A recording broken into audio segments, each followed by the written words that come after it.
Okay, guys, welcome back to another edition of Livewire. I am your host, Jared Moore, and Livewire is the program where we take your questions from the chat.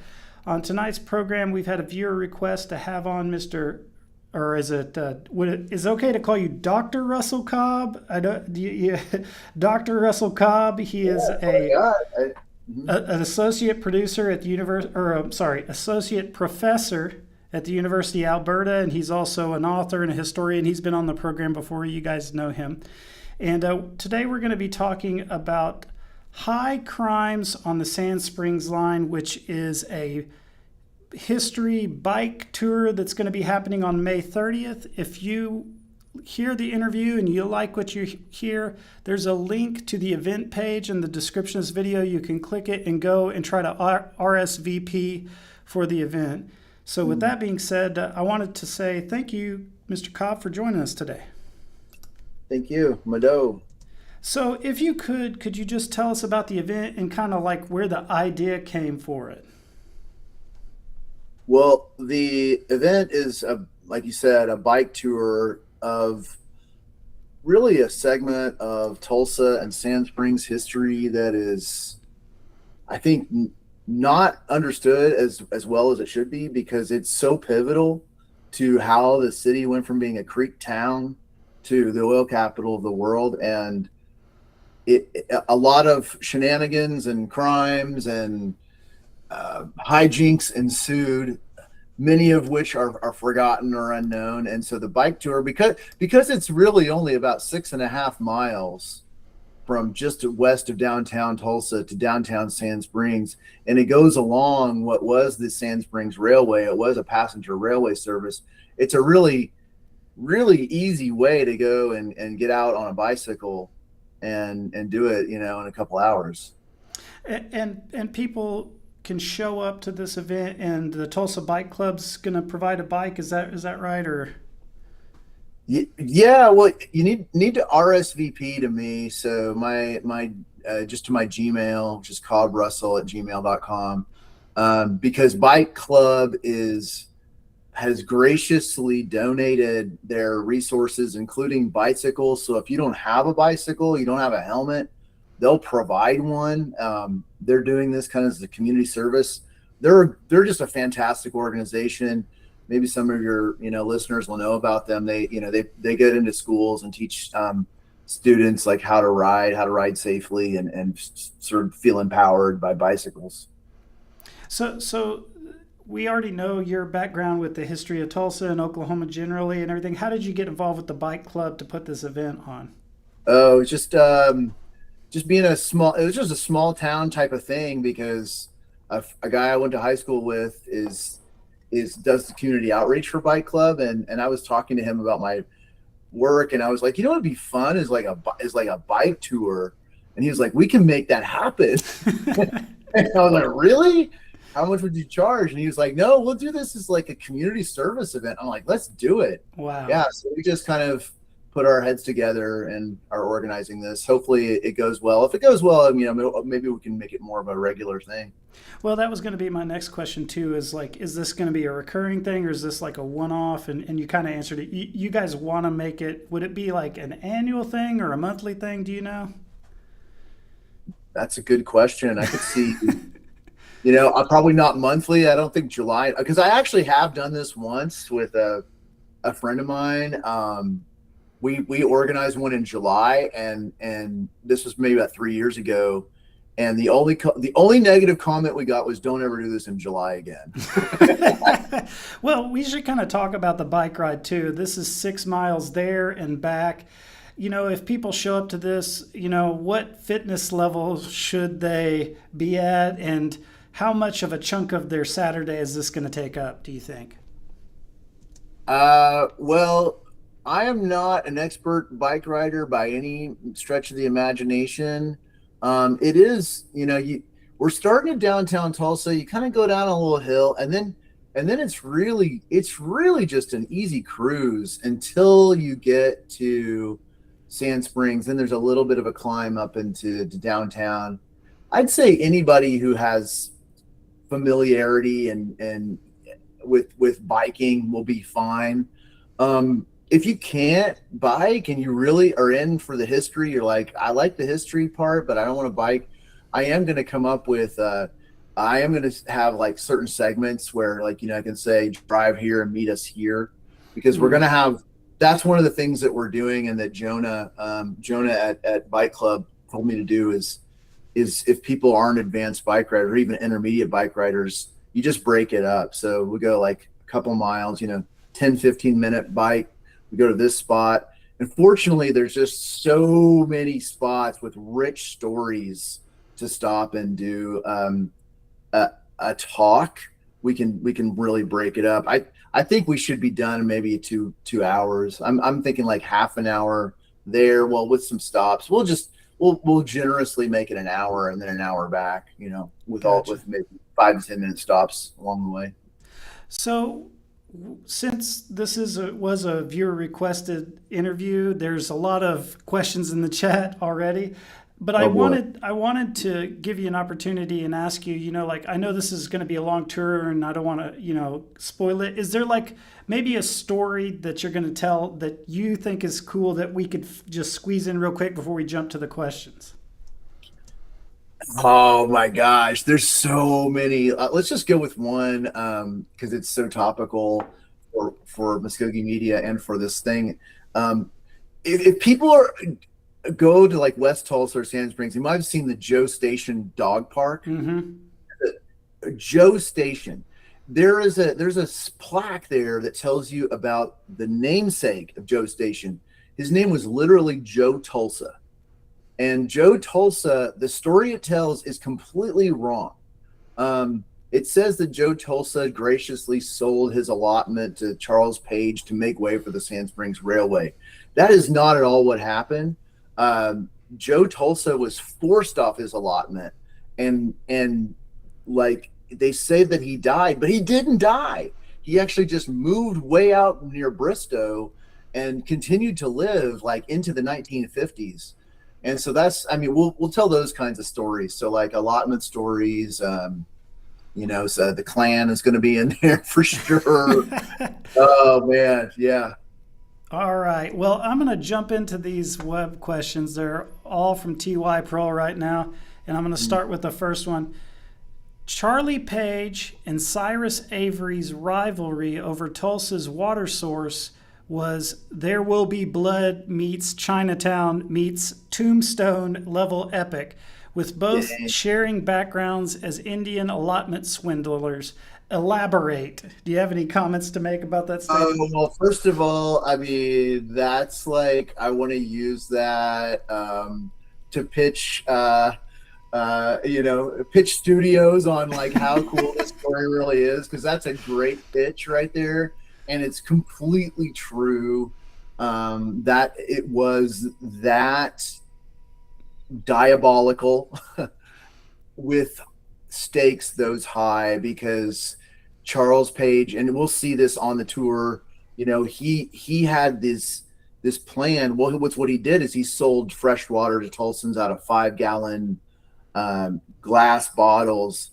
So Tulsa was really beholden to him. They had to buy them for 50 cents, because every scheme that Tulsa could try to come up with to get fresh water out of the Arkansas failed miserably, until Cyrus Avery came up with this plan and got this guy who was actually like an engineer on the Panama Canal to pipe in water from Spavinaw. And but that unfolded over years and years of rivalry and like almost out and out warfare. There's in the interest of like your time and also a little bit of self-promotion, Ghosts of Crook County, my last book, really goes into depth about it, because it's so elaborate and hard to believe. Yeah, and then you guys out there, if you look on our YouTube channel, I believe you're on Livewire about that. We've got a link to all that. I think there's a link to the Amazon page for that on that other Livewire. So if you search our channel Ghosts of Crook County, I think it'll bring up that Livewire, and you can hunt that link down just to, you mentioned the rivalry there. The next question from TY Pearl is, considering how obsessed Cyrus Avery was with Freemason fanboy Albert Pike, How likely is it that the Albert Pike Highway and Route 66 intersecting in Tulsa is intentional? Yeah. Okay. So, yeah, Cyrus Avery did really have this thing about Albert Pike and the Albert Pike Trail, which was for listeners who don't know. Do you know about Albert Pike, Jared? I don't. Go ahead and enlighten me. Let's do a little background to Albert Mm-hmm. Pike because he's a central and forgotten figure. He was, he was like an Indian agent before from the South, from before the Civil War. And when the Civil War broke out, this guy was the the link between the Confederacy and the Five Tribes. He was like, I know how to get the leadership of the Five Tribes to side with us. And he just like put the hard sell on like signing up for, the Confederacy, kind of hoodwinked, I think, in a lot of ways. Was like, yo, all the things that the Union did, we won't do that to you. Mm-hmm. You can trust us, and we're gonna sweetheart deals and this and that. And then so in the aftermath, somehow Albert Pike, who was this traitorous, lying, hypocrite Confederate general, becomes like in part of that kind of like anti-Reconstruction effort to bind the Union back together. He becomes kind of a hero, and they come up with this highway, the Albert Pike Highway, that goes through Missouri, the Ozarks, and Cyrus Avery, fast forwarding, seeing Route 66, sees like, okay, Albert, the Albert Pike Highway is a good way to sort of, it's a kind of a model. I don't know this part too well, but as I understand it, he kind of looks at it and goes, we can take that and connect it to Route 66, and then Tulsa can be the center. Of course, he's a Tulsa guy as well. So I don't know the whole story, but it's certainly, there's certainly a lot there, and yeah, listeners onto it. So the next question we have is T.Y. Prohl says, you've mentioned you're researching the names of the old timers on the Tulsa Association of Pioneers Monument for nefarious affiliations to publish on Substack. What's the status of that project? Well, yeah, I mean, there's a lot of people looking into this. It's like I think that it's definitely an ongoing effort to Mm-hmm. understand what this whole Tulsa Association of Old Pioneers at Tulsa is all about, and their big monument that they put in. I think I'm not sure exactly when the monument went in, but it commemorates a barbecue that was held in September of 1921 on the ranch of the Kennedys, which would have been around where the Tulsa Country Club is. There's a lot of names on there. It's definitely an interesting monument because you have a real slice of old Tulsa that was still Creek Tulsa Mm-hmm. on, and this class of people who, were like often, not always, but often white men from the South, like Tate Mm-hmm. Brady, marrying into someone who's a tribal citizen, Muskogee or Cherokee or Osage. Yeah. So, like marries, I think her name is Rachel Brady. I may be wrong with that, wrong with her name, but she's a Cherokee citizen. There's all the kind, it does happen the other way around, but mostly it's that. And that's the kind of like the aristocracy of old Tulsa until, the new generation of like really wealthy, really well-connected white men came and just sort of, remade the whole city. He's T.Y. Pearl's got a follow-up question here on that. Are you cross-referencing the names against the intruder roles? And if you're familiar with the intruder roles, you might give the audience a little idea what those are. Yeah, I mean, the intruder rules are really interesting because it's their documents of who was in Muskogee Nation illegally, who were the illegals, so to speak, like Mm-hmm. who were working or living or engaged in activities. They were commercial activities they were not supposed to be engaged in. They were fined, and they were often threatened to be evicted, but they had to rely on federal forces. So you have this all over Indian territory where you have tribal governments saying, we know who these people are. They're here doing things they're not supposed to do. They're illegal. Usually it's not that they're illegal, it's that their activities are, whether it's bootlegging, selling liquor, privatizing land, proselytizing religion, and they just don't have the wherewithal, or not the wherewithal, they don't have the resources to go and evict them. And sometimes they could, sometimes they could manage to get some federal marshal to be like, get this guy out of here.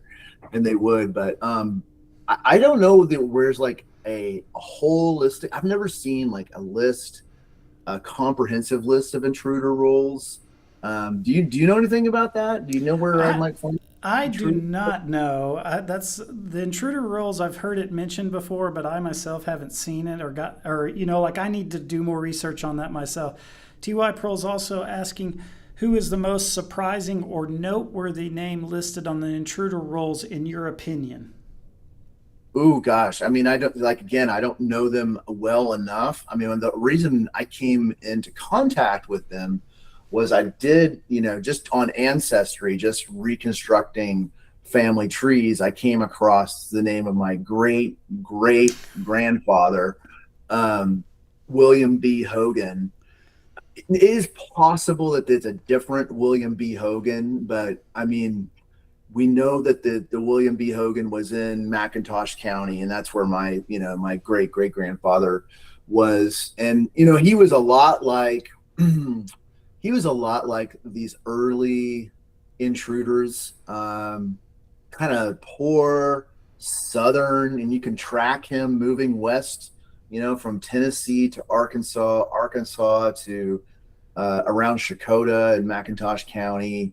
These are people that are just like, give me the, we're supposed to have the land. Who's going to get the land, and they're kind of used by the more wealthy white planter class, yeah, but I think that's him.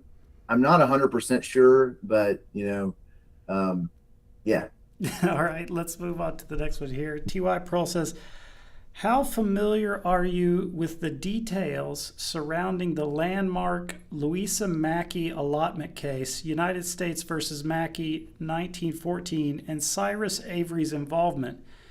Explain how the outcome impacts the res today, if you can. I wish I could. I've had a conversation about this, and it's on my list of things to look up. If I understand it correctly, Louisa Mackey was like I think her allotment had to do with rivers, or what do you call it? The Mackey sandbar. Yes, sandbar. Yes. What do you call that? There's a technical term for that. Something that's along a river. Gosh, the waterfront, okay. or no, it's like a legal term. It's like kind of like this land. It's like Rippertine, right? Rivertine. Oh man, I don't know. Anyway, it's been a long day. Yeah, well, these are hard questions too. Yeah, I mean, it's like, I feel like I'm on the this is what happens when we have you on. Is T.Y. Pearl comes in and he starts asking a bunch of questions and starts a whole nother book. Deeper and deeper and deeper until I'm like, wait a second, hold on. I feel like I'm sinking in the quicksand of the Arkansas riverbed here. We've got two more left though on his list here. T.Y. Pearl asks, are you familiar with the Smoked Meat Rebellion? Do you think this event may have influenced or helped to inspire the Green Corn Rebellion almost a decade later? Okay, so shout out to Muskogee Media. You guys did a video on the rebellion, right? Well, the Draft Rebellion is the one.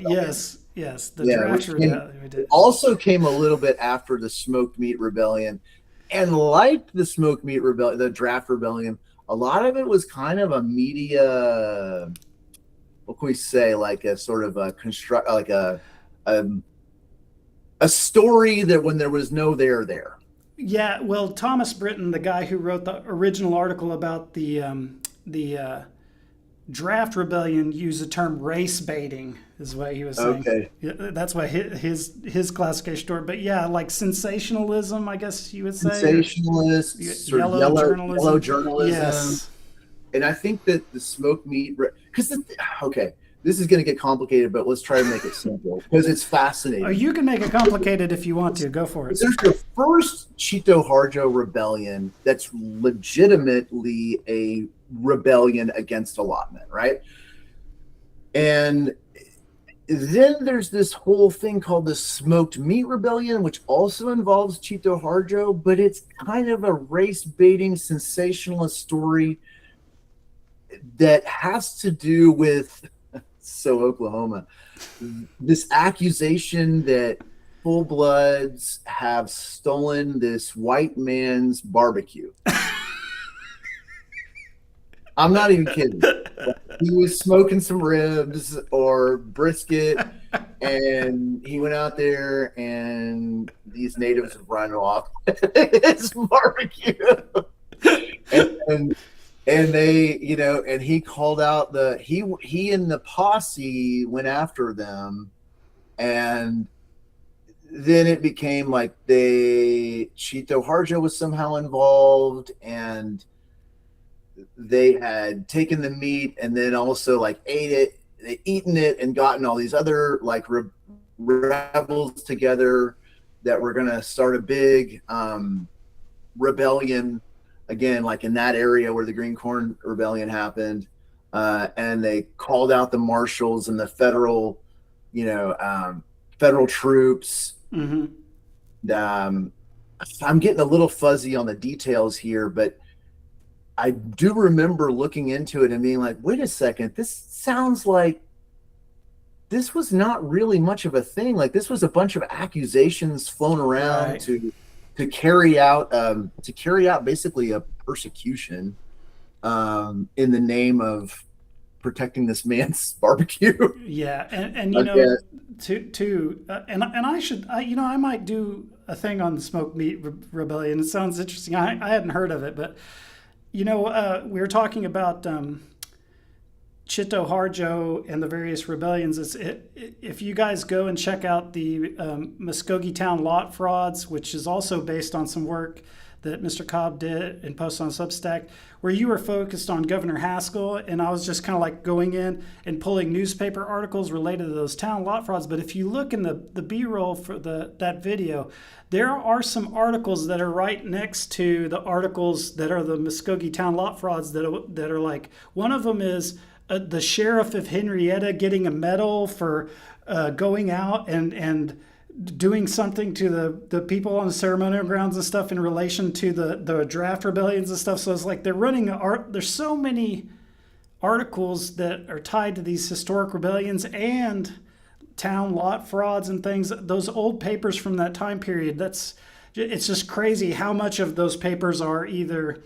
they're just national news of national politics, and then all these little crazy things that are happening down there, or sometimes manufactured, like stuff to try to, because it feels like to me from doing research on that stuff too, there's kind of like a competition amongst the various reporters and newspapermen to get into the paper. It's like we gotta that when I was doing the research on the draft rebellion, that was kind of the feeling I got, is that the reporter that originally started all those stories was kind of like, I got to up the ante here and until it gets to the point where like the government and people are taking notice of it, and then that's when the facts of it fall apart because they send people down to look into things. They're like, none of this stuff that was in this newspaper article was true, so it's really the original fake news. But there's one more question here. T.Y. Pearl has one last thing. The plunder orgy advent of railroads in Indian Territory, cough, Midland Valley Trail, cough, Katy Line, cough, to be largely untapped rabbit hole to research. Any plans to go there? Are you gonna go into the railroads in Indian Territory? Is there any future for you in that research? I haven't really focused on the railroads themselves, but they're always it's like they're always there, and they're so like they're always like when I first started researching all this stuff, and it's like my worlds collided, and with where I'd come from, and learned that Midland Valley Trail, they Takabudgie was in this long drawn out fight with Midland Valley Railroad to get easements. And then also like a lot of these allotments, in Tulsa area, I think that some of the swindles happened to get the railroads in there. And the railroads obviously are connected to the oil industry. And we don't have, because Oklahoma doesn't have roads, right? Yeah. That's the whole thing about Route 66 is there's no good roads until like mid 1920s. So it's the railroads are like calling the shots. Yeah, and you also have the Arkansas River, so they can move stuff up and down through that. Yeah. T.Y. Prohl made one comment here, and I think he's answering your question. He says riparian. Riparian, yes. That's what the name of the property is. So there we go. There we go. All right. Mr. Cobb, is there anything about this guided tour that you think is important that we need to mention before we wrap up here? Because we are at 26 minutes. So is there anything we haven't talked about? I know we've been all over the map, but. Yeah, I mean, I think if you really want to understand what the true history of Tulsa is via Sand Springs and this sort of philanthro-capitalist model that we still live through today in Tulsa and Oklahoma at large, where philanthropies are basically doing a lot of the work that public services don't do. I am a firm believer that a lot of that was pioneered and launched by Charles Page and what he did with the Sand Springs home, and we're going to delve into that. Awesome. All right. Well, thanks so much, guys, for tuning in. If you're interested in taking this tour, there's a link to the event page in the description of this video where you can RSVP to attend. And if you have a bike, great, you can bring your bike. If you don't have a bike, you can try to get a bike. They're providing some bikes. And then if you just want to drive from the location to location and get the history part, you can do that too. So, and then I want to let you guys know, too, we're probably going to be doing a Res Radar weather stream Thursday or Friday or so. The National Weather Service hasn't put out their forecast yet, but once that comes out, if we're in the danger zone, we'll be doing that. And don't forget, there is a special election on May 30th for constitutional amendments, and we're going to be live streaming there. And then that week, the week of that, the 27th and the 28th will be early voting, so you guys can go out and vote on those constitutional amendments. And Mr. Cobb, thank you so much for joining us tonight. Appreciate it. Always a pleasure. Thank you so much, Jared. And we'll see you guys again. Mado Hadum Chihichat, Lees.